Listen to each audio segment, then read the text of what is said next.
miles on this bike. I mean, it's basically a brand new bike. Right now it's got 13,300, so you can tell I've been riding it. Like I said, I got it when it was stock, and I've done a lot to this thing just this year alone.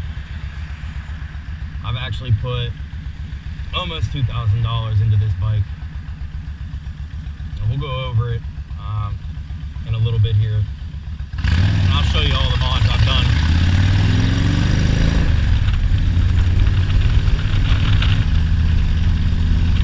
You'd think it'd be bad trying to ride with people on sport bikes and super sports.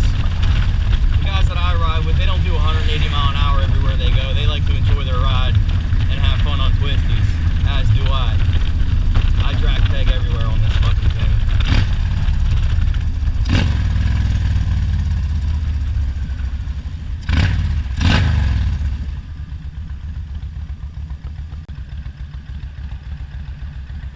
So back to the story about buying this bike. Like I said, last summer, probably mid-summer, I made the trip down to West Virginia, and it was the old guy that had it.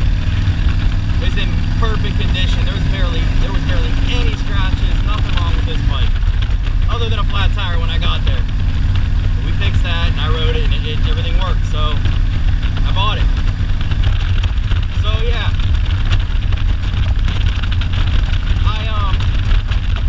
I ended up leaving, and I got caught in a fucking torrential downpour.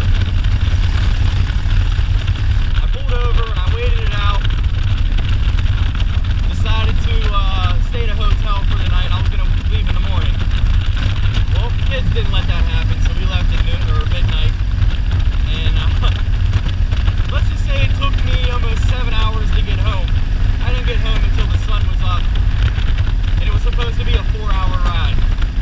But with it raining on and off all night and the pitch black on a new bike, all the way down a highway at 70, 80 mile an hour, it wasn't fun. And I only paid $2,000 for this bike. $2,000. That guy cut me a huge deal. He had it listed for $2,800. When I called him, he told me $2,500. And when I got down there in a few days, he told me $2,000. I said, sir, you told me $2,500 on the phone, you know that. And he said, yeah, but I wanted to go to a good home and someone that's going to enjoy it. That's what I've been doing. I've been enjoying the hell out of this bike. I love it.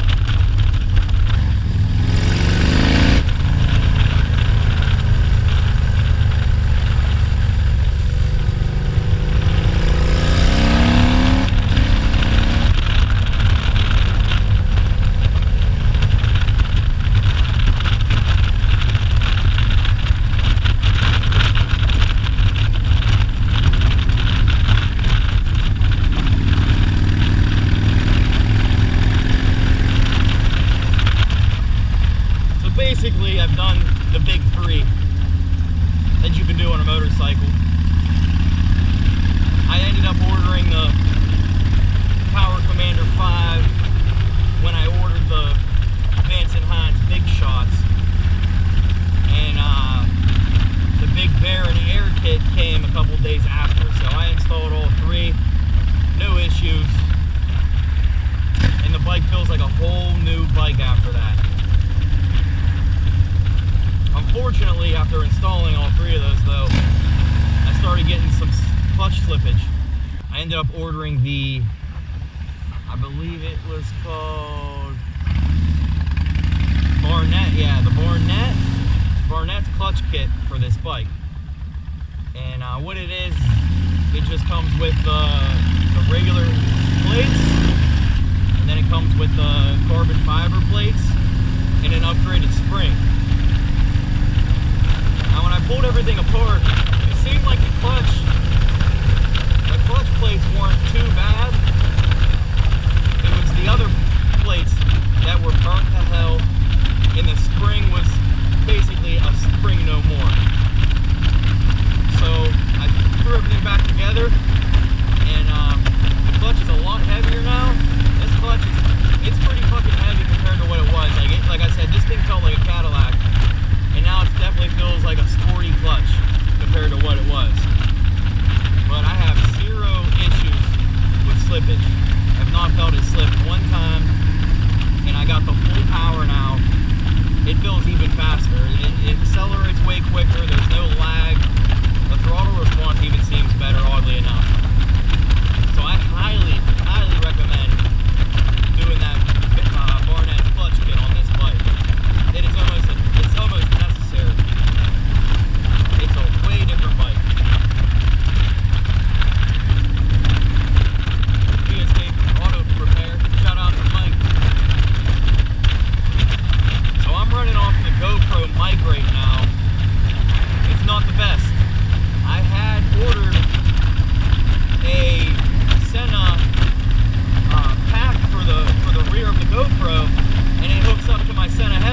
Somebody forgot their wallet. Oh man, that fucking sucks. Fuck me. So, like I said, Aaron's big air kit, Vance and Hines pipes, and our power commander is located in this box. Super easy to access. Anytime I need to adjust the tune or something, just plug it right in. We also went with a Bad Boy big air horn kit. This was a collaboration. I don't know if you can see that. This was a collaboration with Kuryakyn. That's how you say it, right? I probably botched that. But it was like $150 or something like that. But it's well worth it. I mean, someone goes to cut you off, they're gonna hear that horn. I promise you. I promise you. I replaced the windscreen on this thing just this year. I wanted a tinted one, and the other one was like an old man's. It sat up fucking yay high, like 20. It was a 21 inch, I think, and this is just a little smaller. It looks a lot better. Of course, I did the speakers. Those are just Boss speakers from Amazon. They get really loud. They're just not high quality. These saddlebags. Saddlebags are Viking bags. I kind of fucked up and went with the mediums, and they're too small. They are way too small. You can't fit fucking anything in these. My buddy had the larges, same brand, similar style bag, and they're massive compared to mine. I looked at the dimensions online and it didn't look like it was much, but obviously it is. So I do plan on going with the same company, hard bags, painted. Those ones are a hell of a lot bigger, way more room. They're just $700, so we're gonna wait on that for a little bit. Spent way too much money on this bike, and my wife wants to kill me. I did install LEDs in the front and in the tail light and brake light. So the brake light flashes actually now. Don't know if we're gonna be able to see this. You can probably see that in the video. It flashes a couple times every time you hit the brake, so that's cool. But yeah, I don't think I'm forgetting anything. This is basically it. I'm gonna put some links in the description for anybody that's interested in the Barron's kit. It's kind of hard to find. The Vance and Hines Big Shots, those are extremely hard to find. They're discontinued now. I did find them brand new on eBay. I got lucky. You might be able to find them yourself. But they're few and far. But yeah, I think that's it. I hope you guys enjoyed the video. I'm going to be making at least weekly vlogs to start off. Like I said, this is new to me, so hopefully I'm not boring you guys, and we can have some fun. So yeah, until next time.